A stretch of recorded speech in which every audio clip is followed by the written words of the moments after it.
एक नई वीडियो के साथ आज मैं फिर हाजिर हूँ, आपका होस्ट और दोस्त विक्रांत जोशी। आपका स्वागत करता हूँ मेरे मास्टर में, जिसमें हम लेके आते हैं वर्ल्ड अफेयर्स और डिफेंस की दिन भर की टॉप खबरें। तो चलिए जान लेते हैं। अपनी सबसे पहली खबर की बात करेंगे तो इंडियन आर्मी की तरफ से एक छोटे से ड्रोन को इंडक्ट किया गया है। ये टाइनी ड्रोन जो कि एक कामाकाजी ड्रोन है, यानी कि सुसाइडल ड्रोन है। इसको जुलू डिफेंस के द्वारा बनाया जाता है, जो कि बेंगलुरु की बेस्ड एक स्टार्टअप है। और इसका जो डायमेंशन की अगर हम लोग बात करें तो इसकी वर्टिकल लंबाई केवल 15 सेंटीमीटर की है। इसका मतलब ये है कि 6 इंच का ये है और 260 ग्राम का ये केवल ड्रोन है। इसमें कैमरा वगैरह तो लगा ही हुआ है, साथ ही साथ इसका इस्तेमाल 400 ग्राम के एक ग्रेनेड को ले जाने के लिए भी किया जा सकता है। इस ड्रोन के द्वारा उस ग्रेनेड को किसी ऐसे लोकेशन में, जैसे कि बिल्डिंग के अंदर घुसकर, जो वहां पर कोई अगर बैठा व्यक्ति है जिस पर कि हमें अटैक करना है, वहां पर ये ग्रेनेड गिरा सकता है और उस व्यक्ति को नुकसान पहुंचा सकता है, या किसी टारगेट को हमें नष्ट करना है तो उसको नुकसान पहुंचा सकता है। इसको हवर बी नाम दिया गया है, यानी कि एक स्थान पे ये मंडरा सकता है।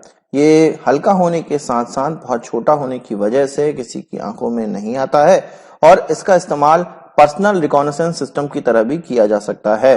भारत की तरफ से, भारतीय आर्मी की तरफ से इसको जो इंडक्ट किया गया है वो काउंटर टेररिज्म के लिए किया गया है। और ऐसे स्थानों पे जहां पर आतंकवादी छुपे रहते हैं, चुपके से जाकर एक केवल ग्रेनेड गिरा दो, काम खत्म आतंकवादी का।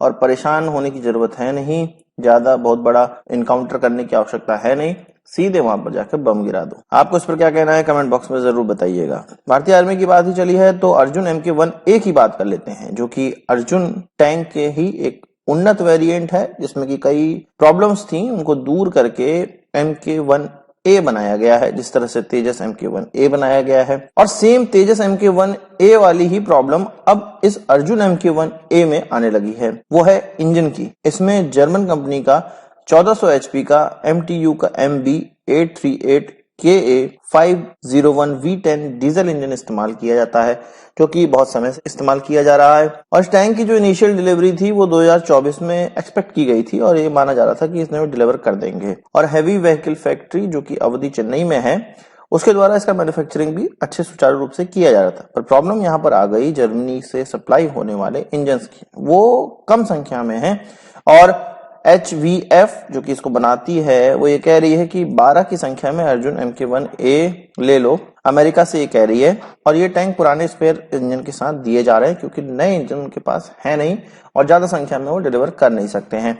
अमेरिका ने कहा है कि भाई 12 तुम दे रहे हो, हम लेंगे नहीं, हमें लगभग अपना एक सेबर स्क्वाड्रन तो पूरा करना ही है, जो कि लगभग 14 से 15 टैंकों का होता है। तो इसीलिए आर्मी ये कह रही है कि भाई एक हमारा सेबर स्क्वाड्रन हो जाए, इतना टैंक तुम दो, हमें एक साथ डिलीवर करो। अब प्रॉब्लम यहाँ पर यह है कि इंजन मिल नहीं रहे हैं, इसलिए टैंक जल्दी से जल्दी डिलीवर हो नहीं पा रहे हैं। हम टैंकों का निर्माण करके भी क्या कर लेंगे जब हमें इंजन प्राप्त हो ही नहीं रहे हैं। इंजन के लिए थोड़ा सा काम तो किया जा रहा है। DRDO और BML की तरफ से डेट्रन 1500 इंजन बनाया गया है, जो कि अभी भी ट्रायल में है और इसको एक तरह से प्रोडक्शन में आने में 2027 तक का समय लग जाएगा। और हम जर्मन इंजन के भरोसे भी बैठे रहें तो अच्छे से सुचारू रूप से इंजन की जो सप्लाई है वो 2026-26 तक स्टार्ट हो पाएगी। तो अगर हम जर्मनी के भरोसे बैठे रहते हैं तो भी प्रोजेक्ट डिले है, और अगर हम खुद का इंजन इसमें लगाते हैं तो भी प्रोजेक्ट डिले है।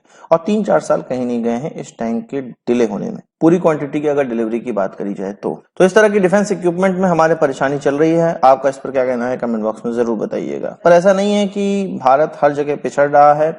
असल में भारत का डिफेंस एक्सपोर्ट भी बढ़ रहा है, आपको पता है। और इस डिफेंस एक्सपोर्ट में एम्यूनिशन मार्केट का बहुत बड़ा हाथ है, और भारत नहीं चाह रहा कि बहुत उन्नत टेक्नोलॉजी डेवलप करके उसको एक्सपोर्ट किया जाए। इस चीज में नहीं है, क्योंकि हम जानते हैं कि उन्नत टेक्नोलॉजी डेवलप करने के लिए हमारे पास पहले पुरानी टेक्नोलॉजी तो होनी ही चाहिए। पर एक ऐसा चीज है, एक ऐसा मार्केट है एम्यूनिशन मार्केट, जिसमें कि हम काफी अच्छा कर सकते हैं और कर भी रहे हैं। ये माना जा रहा है कि 2023 की अगर हम लोग बात करें तो 1,29,260 करोड़ रुपए का एम्यूनिशन मार्केट पूरा विश्व भर का था, जिसमें कि 53% हैवी कैलिबर एम्यूनिशन है, जैसे कि सेल्स वगैरह, और इसके बाद ग्रेनेड्स आते हैं, माइंस आते हैं, मोर्टार आते हैं, छोटे कैलिबर की बुलेट्स आती हैं। और अगर 2023 की बात करें कि भारत का इसमें कितना कंट्रीब्यूशन था, तो वो 5.5% का था ग्लोबल एम्यूनिशन इंडस्ट्रीज में। और ये माना जा रहा है कि 2023 से लेकर 2032 तक हम लोग लगभग 5% पर ईयर के हिसाब से धीरे धीरे बढ़ते जाएंगे, और 2032 तक जो हमारा व्यापार अभी 7,000 करोड़ रुपए का है एम्यूनिशन का, वो लगभग 11,000 करोड़ या 12,000 करोड़ तक पहुंच जाएगा। इसका मतलब ये है कि अगर एम्यूनिशन पे ही हम लोग लगे रहें तो उसमें भी काफी बेनिफिट हमें होने वाला है। ये भी माना जा रहा है कि पहले भारतीय सरकारी कंपनियां या डिफेंस पीएसयू जो थी वो ही एम्यूनिशन का मैक्सिमम पार्ट या एक्सपोर्ट का मैक्सिमम पार्ट ले जाती थी, पर अब भारत की नीतियों, भारत सरकार की नीतियों की वजह से प्राइवेट कंपनीज भी सामने आ रही हैं। प्राइवेट कंपनीज को भी एक्सपोर्ट ऑर्डर मिल रहा है और इसमें काफी तेजी से इजाफा होने की संभावना है। तो बड़ी बड़ी टेक्नोलॉजी की बहुत ज्यादा आवश्यकता हमें नहीं है अगर डिफेंस एक्सपोर्ट में पैसे कमाने हैं। तो हम छोटी छोटी चीजों को भी एक तरह से जॉब वर्क की तरह ले सकते हैं, जैसे कि अमेरिका के लिए या बड़े देशों के लिए एम्यूनिशन बनाने में उनको ज्यादा बेनिफिट है नहीं, क्योंकि ये लेबर इंटेंस जॉब है। इसमें बहुत हाईली स्किल्ड लोगों की आवश्यकता नहीं होती है। जहां पर लेबर सस्ती होगी वहां पर ये एम्यूनिशन सस्ते बनाए जा सकेंगे और भारत से बेहतर देश इसके लिए हो नहीं सकता है। इसीलिए हमें जॉब वर्क पे भी ध्यान देना चाहिए और ज्यादा से ज्यादा इसके माध्यम से भी पैसे कमाने का रास्ता खोजना चाहिए। बात कर लेते हैं शेख हसीना की। अभी उनके जो लड़के हैं उनका नया बयान निकलकर सामने आ गया है कि शेख हसीना वापस बांग्लादेश जाएंगी।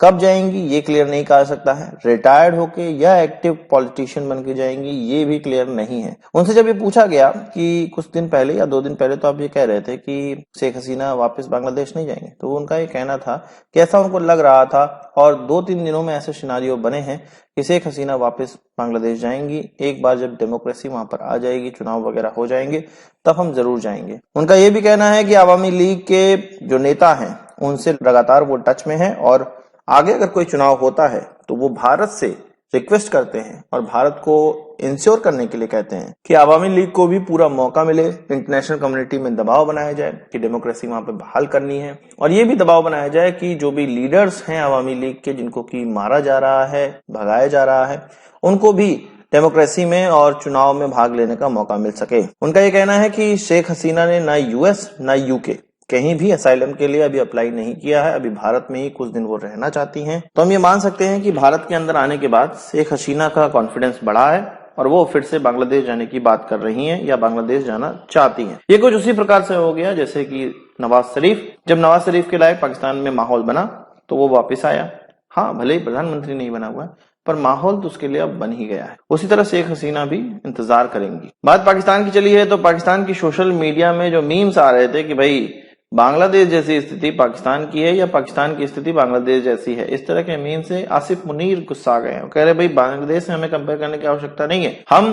हमारी फौज पाकिस्तान को पूरी तरह से डिफेंड करने में कामयाब रहेंगे या पूरी तरह से डिफेंड करने के काबिल हैं अगर इस तरह के कोई सिनारियो हो जाते हैं पाकिस्तान के अंदर। वो अपने मौलवी लोगों से भी और अपने रिलीजियस लोग हैं उनसे ये कह रहे हैं कि भाई देश को एकजुट करने का प्रयास करो, इस तरह का मैसेज दो कि एकजुट रहे, ये लड़ाई का मैसेज मत दो। और सोशल मीडिया को भी उन्होंने हिदायत दी कि भाई सोशल मीडिया पाकिस्तान में इस तरह के लड़ाई कराने में सक्षम है या सोशल मीडिया का जो प्रभाव है वो पाकिस्तान में बहुत अच्छा नहीं पड़ रहा है। कुल मिला के ये है कि डर तो पाकिस्तान को भी लग रहा है, आसिफ मुनीर को भी लग रहा है। आसिफ मुनीर सबको धमकाना चाहता है कि अगर ऐसा करोगे तो तुम्हारे लिए भी ठीक नहीं होगा। और ऐसी चीजें कहाँ हो सकती हैं आपको पता है, कराची के अंदर हो सकती हैं, बलूचिस्तान में हो सकती हैं, पेशावर में हो सकती हैं। आपका क्या कहना है इसमें कमेंट बॉक्स में जरूर बताइएगा। तो आज की इस वीडियो के लिए बस इतना ही। आशा करता हूँ वीडियो पसंद आया होगा, आपको एक बड़ा था जरूर देंगे। इस वीडियो संबंधित सवाल सुझाव हो कमेंट बॉक्स में जरूर लाइएगा और यदि आपने हमारा चैनल सब्सक्राइब नहीं किया उसे भी कर लीजिए क्योंकि हम इस प्रकार की वीडियो लाते रहते हैं। नमस्कार, थैंक यू, जय हिंद।